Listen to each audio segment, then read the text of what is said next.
In this screencast, I'm going to show you how to add a shockwave file to a Firefly page. So here we've got Mariella's Spanish page, and she wants to add a shockwave file underneath this challenge icon.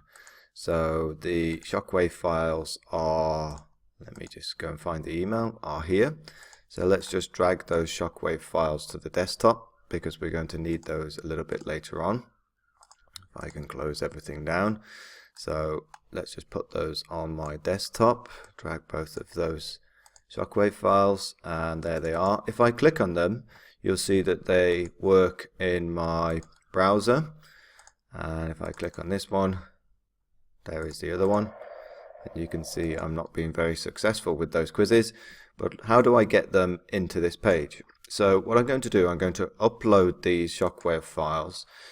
And I'm not going to put them I'm not going to click on edit page. I'm going to go to here to go manage files.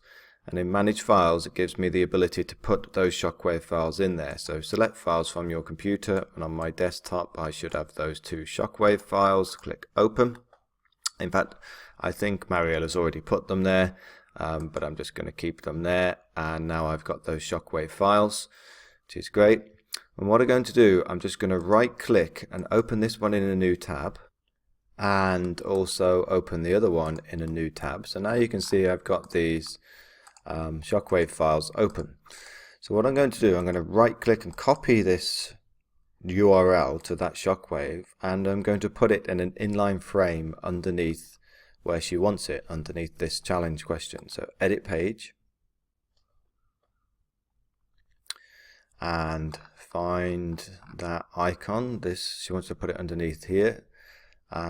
So here, so drop down menu, web page, and I'm going to paste that URL into there and click done. I could change the size of the shockwave if I wanted to.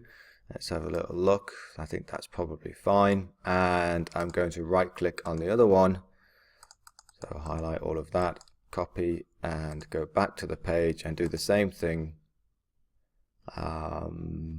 Web page, and paste in the URL and click done. So now I should have my two shockwave files underneath, and click done. Now there is a slight problem in these shockwave files in that when I launch the page itself, I think the questions start automatically, so that's a little bit tricky in this particular instance, because there's